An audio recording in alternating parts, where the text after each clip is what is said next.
Force ghosts, or Force spirits, are a very deep and complex subject in the universe. It's an aspect of the Force that's constantly evolving as those with the deepest connections to the Force expand the capabilities and attributes of what we call a Force ghost. There's also some connection to who the individual entity decides to visit or communicate with. It appears that their own connection to the Force can help the spirit manifest more powerfully. In the Jedi Order, death wasn't something to be feared. It was seen as somebody becoming one with the cosmic Force. For more on that, check the channel for a transmission on the 4 main points of the Force. Skills in the Force could be developed for a person to retain their individuality upon death. This was a skill both a Jedi and Sith could learn, though the two sides use it very differently.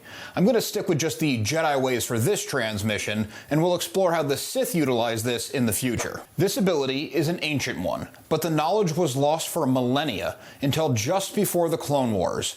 Jedi Master Qui-Gon Jinn worked with Force priestesses of the Wills to train in this particular nuance of the Force. Qui-Gon's training was incomplete when he was struck down by Maul, which is why his body didn't disappear upon death. Qui-Gon was able to have his voice speak to those he wanted to, guiding Yoda and Obi-Wan in learning this skill more completely than he had. It wasn't until much later that Qui-Gon was able to materialize. Jedi could apparently keep learning after death as Qui-Gon completed his training. Obi-Wan and Yoda also taught the redeemed Anakin Skywalker this skill after his death. There are several ways those in the cosmic Force could come back to the material world. Voices, spectral forms, dreams, and in specific areas, like the world between worlds. The very state of a Force ghost was a step between life and the netherworld of the Force. Because of this, a Force ghost was in a temporary state. It could last a relatively long time, but at some point, the fallen Jedi would move on. Not only would a Jedi have to be fully committed to the light to gain this ability, but the still living Jedi would also need a strong connection to the light to be open to this contact. Furthermore, it seems that the stronger a Jedi's connection to the Force and the individual in question, the stronger the Force ghost could be. When Obi-Wan Kenobi went into exile on Tatooine, he was instructed to study this skill. He tried again and again to reach out to Qui-Gon Jinn, his former master, with no luck. During these years, Obi-Wan was not his best self. He was depressed. He blamed himself for Anakin's fall to the dark side, leading to the destruction of the Jedi Order. He lost the only life he had ever known. He was even kept from seeing Luke, who he was supposed to be watching over, and his only connection to his old fallen friend. When Obi-Wan helped a young Princess Leia, he started to find himself again. Qui-Gon would eventually appear to him as a Force ghost, and Qui-Gon even tells him, "I was always here, Obi-Wan. You just were not ready to see." Luke Skywalker only knew Obi-Wan for a short time before Obi-Wan's death. The two hadn't had much time to train together, though the Skywalker blood was very strong in the Force. Obi-Wan is just a voice in Luke's head for a while. As Luke gets stronger, Obi-Wan is able to appear as a ghost. When Luke gets stronger still, Obi-Wan is a more solid form and is even able to interact with the physical world. He sits with Luke on a log on Dagobah. After Luke throws down his weapon when facing down Vader and Palpatine, he fully commits himself to the light. Not only does he shun the dark, but redeems his father. After this, he's able to see strong Force ghosts of Anakin, Yoda, and Obi-Wan all at the same time. Rey is told that all the Jedi are in her. She trains and becomes stronger, but isn't able to communicate with any past Jedi. It seems she's really trying to force the connection. She's also somewhat conflicted. She feels a connection to Ben Solo, or Kylo Ren, as the two are a dyad in the Force.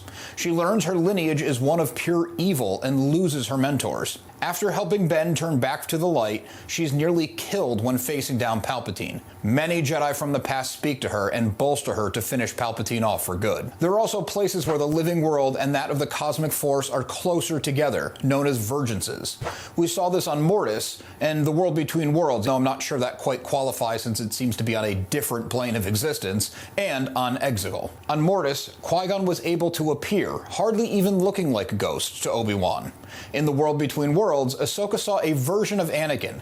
Anakin was both himself and a projection of Ahsoka's image of him. He tells her he didn't expect to see her so soon, and the two journey through some of Ahsoka's memories, even ones that Anakin wasn't there for originally. This version was clearly manipulated by the Force, but also had Anakin's consciousness. This wasn't the typical ghost in the same way as the blue specter form Ahsoka would see later on.